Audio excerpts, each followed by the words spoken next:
Regarde bien la partie de toi qui refuse de vivre petit. Ce n'est pas juste une envie passagère. C'est une force vive qui bat au milieu de toi. Dès que tu penses à ce que tu veux vraiment devenir, une colère chaude monte en toi. Tu sens que tu n'es pas fait pour une vie banale. Souvent tu te sens coincé, journée toujours pareille, pression des autres, impression d'étouffer. Cette gêne n'est pas un défaut. C'est un signal clair. Elle te dit que tu n'es pas là pour te perdre dans la foule, pour vivre sans bruit, pour juste exister au lieu de dominer ta vie. La façon de penser du lion commence par cette vérité toute nue, tu es un chasseur, pas une victime. Ton rôle est de prendre ta place, de montrer ta force, d'avancer droit dans le monde dur. Et ça ne s'arrête pas là. Chaque fois que tu laisses passer une journée sans rien faire de grand, ce signal revient, plus fort, plus acide. Il te brûle de l'intérieur. Il te dit, tu mens encore. Tu te caches encore. Et toi, tu sais qu'il a raison. Parce que quand tu te regardes vraiment dans le miroir, quand tu enlèves tous les excuses, tous les « plus tard », tous les « c'est pas le moment », tu vois exactement la même chose, un potentiel qui hurle pour sortir et un corps qui le retient par peur, par habitude, par confort. Le vrai changement arrive quand tu arrêtes de te mentir en disant que la vie moyenne te va. Tant que tu te répètes « c'est normal », tout le monde vit comme ça, le lion reste endormi en toi. Ce n'est pas une question de style ou d'idée. Ton corps le sait déjà. Quand tu vis en dessous de ce que tu peux faire, ton ventre se serre, ta gorge se noue, une chaleur monte. Ce n'est pas joli. C'est ton corps qui crie que tu te trahis. Et ce cri, il ne s'arrête jamais complètement. Même quand tu l'ignores, même quand tu te distrais, il reste là, en fond, comme un grondement sourd qui attend juste que tu baisses la garde pour exploser. Regarde l'effet simple, les gens qui restent longtemps dans des rôles faibles ont plus de stress dans le sang, moins d'énergie, moins de force intérieure. Ceux qui prennent leur place, même petits au début, inversent ça très vite. Le corps ne ment pas. Il te punit quand tu te comportes en faible, il te récompense quand tu agis en fort. Et cette punition, tu la ressens tous les jours, fatigue qui n'explique pas, sommeil qui ne repose pas, colère qui monte pour rien, envie de tout casser sans savoir pourquoi. C'est le lion qui frappe contre les barreaux. Le réveil commence donc par arrêter d'excuser la faiblesse. Chaque fois que tu te dis, c'est déjà bien, je ne peux pas viser plus haut, les autres vont juger, tu endors le lion. Tu le remplis de fausse nourriture, téléphone, séries, sucre, vidéos faciles, like. Tout ça donne un petit plaisir rapide, mais jamais la vraie force qui vient quand tu chasses pour de vrai. Et tu le sais. Au fond tu le sais très bien. Chaque fois que tu scrolles pendant des heures, chaque fois que tu te dis, juste un épisode de plus, tu sens cette petite voix qui te dit, encore une fois tu te trahis. Encore une fois tu choisis la facilité au lieu de la grandeur. Et cette voix, c'est toi. C'est le lion qui refuse de mourir. La fin du lion, ce n'est pas une image. C'est une sensation réelle dans le corps. Elle revient dès que tu commences à vivre plus grand. Le matin tu te lèves tendu, pas de stress, mais prêt à mordre dans la journée. Tes yeux s'ouvrent plus grands quand tu penses à ton but. Ton cœur bat plus calme parce que tu n'es plus en mode survie. Ce sont des signes que le chasseur reprend le contrôle. Et une fois que tu as goûté à ça, même une seule fois, tu ne peux plus faire semblant. Tu peux essayer de revenir en arrière, mais ça fait mal. Ça fait physiquement mal de redevenir petit après avoir senti ce que c'est d'être grand. Beaucoup appellent ça de la motivation. C'est faux. La motivation part vite, elle dépend de l'humeur. La fin du lion reste, elle fait mal quand tu l'ignores. Elle grandit après un échec. C'est ça qui sépare celui qui abandonne vite de celui qui devient plus fort après une chute. L'échec ne te brise pas. Il te forge. Chaque fois que tu tombes et que tu te relèves, le lion gagne un peu plus de terrain dans ton corps, dans ta tête, dans tes os. Comment faire démarrer ce réveil sans se raconter d'histoire? Regarde tes 7 derniers jours sans mentir. Note chaque fois où tu t'es senti énervé contre toi-même parce que tu as accepté moins que ce que tu vaux. Note aussi les moments où tu t'es senti grand, vivant, prêt à tout casser. La réponse est déjà là. Il suffit d'arrêter de fermer les yeux. Et une fois que tu as vu, tu ne peux plus faire comme si tu n'avais rien vu. C'est fini. Le mensonge ne passe plus. Coupe pendant 10 à 14 jours tout ce qui endort, pas de téléphone sans but, pas de série à la chaîne, pas de sucre après le goûter, pas de vidéo sans fin. Laisse le vide arriver. Au début c'est dur. Ensuite c'est fort. Dans ce silence, le lion commence à parler. Tu vas avoir mal, envie de tout reprendre. Supporte. Regarde la douleur comme un témoin. Elle te montre où est la vraie nourriture. Et plus tu supportes, plus la douleur change de goût. Elle devient une preuve que tu vis enfin pour de vrai. Mets-toi chaque jour dans une petite situation qui fait un peu peur. Pas besoin d'aller trop loin. Parle à quelqu'un qui t'impressionne. Demande quelque chose que tu repousses. Dis non quand on te demande un service qui t'énerve. Chaque fois que tu fais ça, ton corps apprend que la peur ne tue pas. Elle passe. Et à chaque passage, elle devient plus petite, plus gérable, jusqu'au jour où tu te rends compte que ce qui te terrifiait avant te fait juste hausser les épaules. Quand tu fais ces 3 choses pendant 3 semaines, un mur se casse en toi. Tu ne peux plus revenir à l'ancienne vie sans te sentir sale. C'est le moment où la médiocrité devient dégoûtante. Tu la sens sur ta peau comme une couche de graisse que tu veux arracher. Et tu la veux arracher tous les jours, jusqu'à ce qu'il n'en reste plus rien. Le réveil n'est pas une fois pour toutes. C'est un choix que tu fais chaque matin, ne pas rendormir le chasseur. Chaque fois que tu refuses, il devient plus fort. Plus tu agis comme un lion, plus ton corps et ta tête deviennent lion. Plus tu es lion, moins tu supportes de vivre autrement. C'est là que la vraie chasse commence. Et cette chasse, elle ne s'arrête jamais. Elle devient ta vie. Une vision claire n'est pas une belle image sur le mur. C'est une image dans ta tête si nette qu'elle dirige tout ton cerveau vers un seul futur. Quand elle est bien faite, 3 choses se passent dans ton corps, ton cerveau se concentre très fort sur le but, tu vois moins les distractions, tu commences à avoir du plaisir rien qu'en pensant à la prochaine petite étape, tu deviens accro à avancer, ce qui te faisait peur devient excitant, la peur change de sens. Pour y arriver, il faut sortir du flou. Flou égale danger. Clair égale force. Pose-toi cette question sans détour, si tu devais mourir dans 3 ans et qu'il fallait absolument laisser une trace avant, que changerais-tu dès demain matin? Réponds vite, sans réfléchir trop. C'est souvent la réponse la plus honnête. Et cette réponse, garde-la précieusement. Relis-la tous les jours.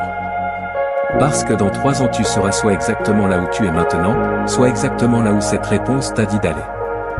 Il n'y a pas d'entre-deux.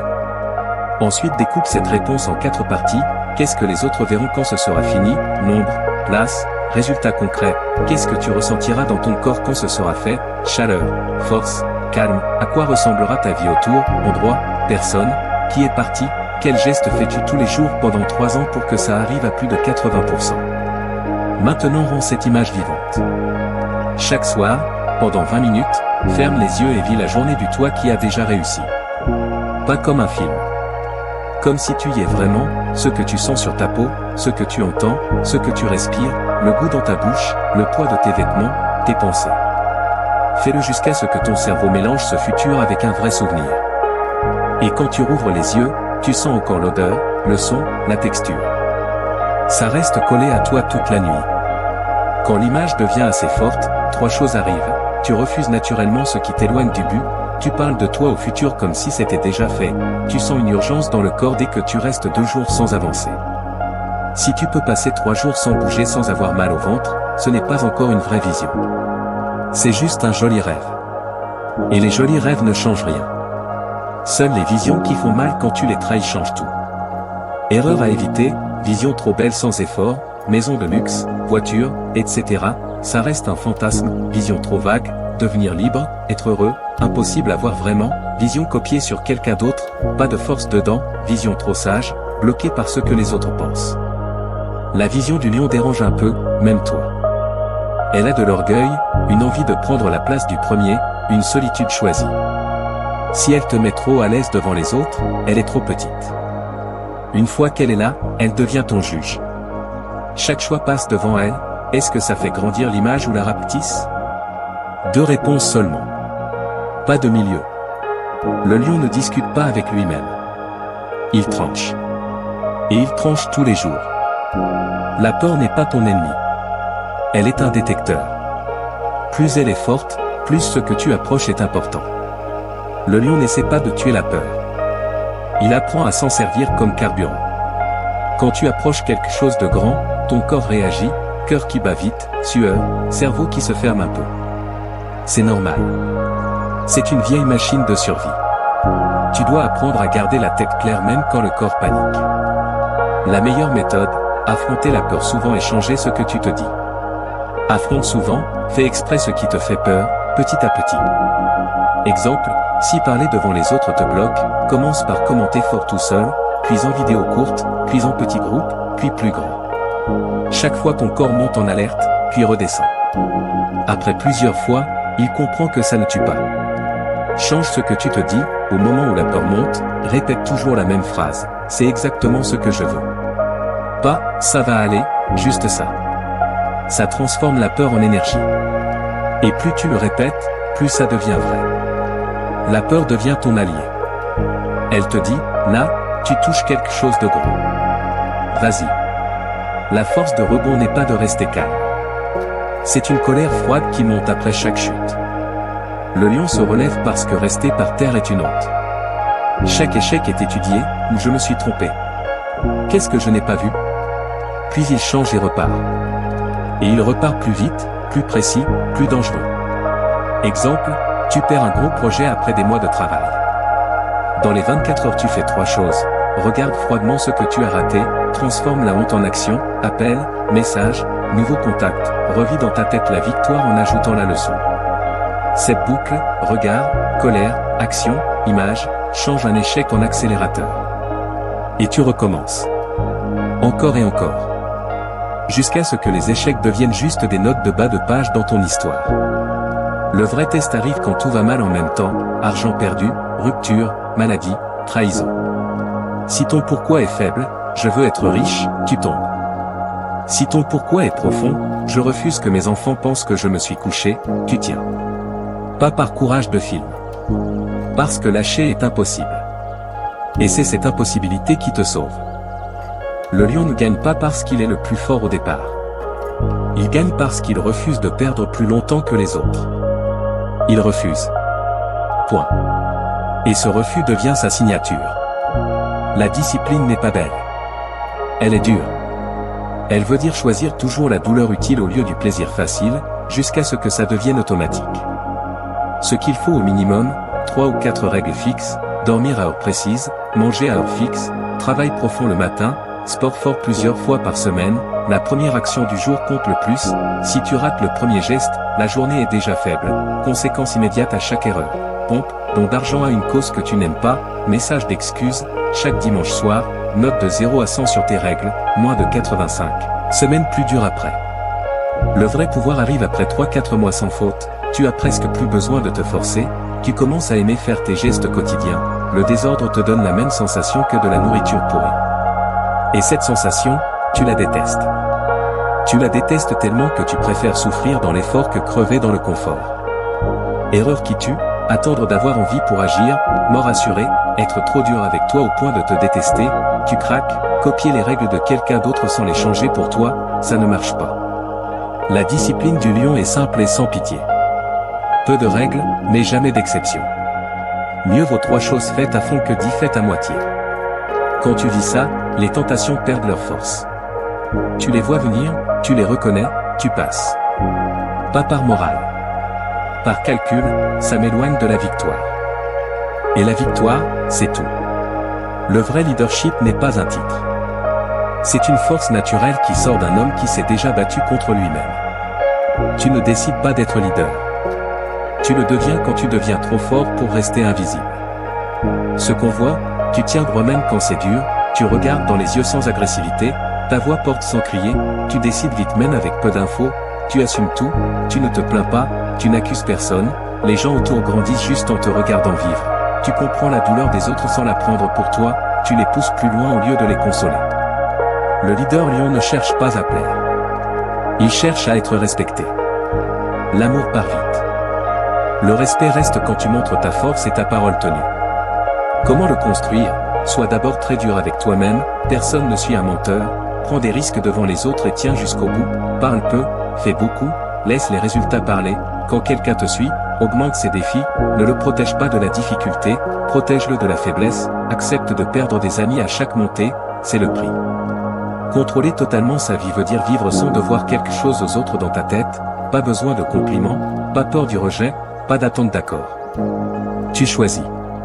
Tu fais. Tu paies. Tu corriges. Tu recommences. Et tu fais ça tous les jours, sans exception, sans excuse, sans pause. C'est là que ton silence devient fort. Ton refus de plier fait peur. Ta régularité dérange ceux qui ont choisi la facilité. Le cycle est complet, réveil, vision claire, courage, discipline, force naturelle. Chaque partie nourrit la suivante. Ensemble elles font un homme qui n'a plus rien à prouver, mais qui continue quand même, parce que s'arrêter fait plus mal que n'importe quel combat. C'est la mentalité du lion jusqu'au bout. Et ça ne s'arrête jamais. Chaque matin tu te lèves avec la même faim. Chaque soir tu te couches avec la même vision. Chaque échec te rend plus affûté. Chaque victoire te rend plus dangereux. Tu ne deviens pas un lion une fois pour toutes. Tu le deviens un peu plus chaque jour. Jusqu'à ce que plus personne, même toi, ne puisse douter que c'est ce que tu es.